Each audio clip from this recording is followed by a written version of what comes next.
New York city mayor নির্বাচনে ব্যালটে president ট্রাম্পের নাম না থাকলেও এই নির্বাচনে অদৃশ্য প্রার্থী হিসেবে প্রতিদ্বন্দ্বিতায় নেমেছেন মার্কিন প্রেসিডেন্ট। নির্বাচনী জরিপে মুসলিম প্রার্থী জোহরান মামদানি এগিয়ে থাকলেও তাকে হারাতে তৎপর খোদ মার্কিন প্রেসিডেন্ট ডোনাল্ড ট্রাম্প।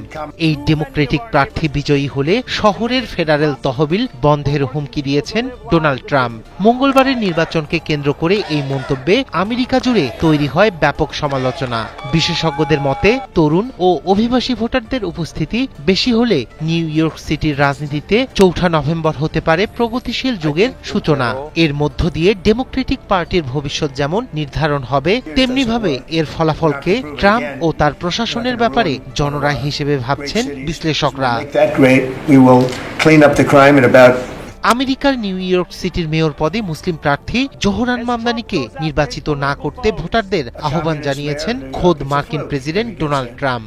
এমনকি মামদানি মেয়র নির্বাচিত হলে নিউ ইয়র্কে ফেডারেল তহবিল পাঠানো বন্ধ করার হুমকি দেন তিনি। টেলিভিশন সাক্ষাৎকারে ট্রাম্প বলেন, নিউ ইয়র্ক পরিচালনাকারী যদি একজন কমিউনিস্ট হয় তাহলে প্রেসিডেন্ট হিসেবে নিউ ইয়র্কে প্রচুর অর্থ দেয়া কঠিন হবে, কারণ সেখানে পাঠানো অর্থ কেবল নষ্ট হবে বলে মন্তব্য করেন তিনি। একই সাথে নিজে রিপাবলিকান দলের হলেও ডেমোক্রেটিক পার্টির সদস্য যিনি স্বতন্ত্র প্রার্থী হিসেবে লড়ছেন সেই অ্যান্ড্রু কুওমোকে সমর্থনের ঘোষণা দেন ট্রাম্প। স্থানীয় সময় সোমবার সন্ধ্যায় নিজ মালিকানাধীন সামাজিক যোগাযোগ মাধ্যম ট্রুথ সোশ্যালে দেয়া এক বার্তায় এসব তথ্য জানান তিনি।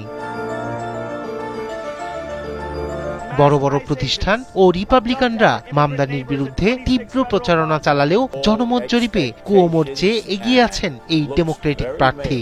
ডেমোক্রেটিক প্রাইমারিতে মামদানির কাছে হেরে যাওয়ার পর স্বতন্ত্র প্রার্থী হিসেবে প্রতিদ্বন্দ্বিতা করছেন কুওমো। তাদের দুইজনের চেয়ে পিছিয়ে আছেন রিপাবলিকান প্রার্থী কার্টিস সিলিউআও। তবে রিপাবলিকান প্রার্থীকে ভোট না দিতে আহ্বান জানান ট্রাম্প। মধ্যপন্থী ও ডান ঘেঁষা রাজনৈতিক নেতৃত্বের কারণে ডেমোক্রেটিক পার্টি অন্য যে কোনো সময়ের চেয়ে কম জনপ্রিয়। এই দলে যারা নেতৃত্বে তাদের অধিকাংশই বয়োবৃদ্ধ। কর্পোরেট আমেরিকার কাছে তাদের হাত পা বাঁধা। ইসরায়েল প্রশ্নে তাদের সমর্থন এখনো আগের মতো নতজানু। বিশ্লেষকরা বলছেন, মামদানির উত্থান ডেমোক্রেটিক শিবিরে বয়ে আনছে সম্ভাবনা। তাদের মতে মেয়র নির্বাচনে মামদানি জয়ী হলে তা মার্কিন রাজনীতিতে প্রজন্মগত ও নীতিগত পরিবর্তনের সূচনা করবে।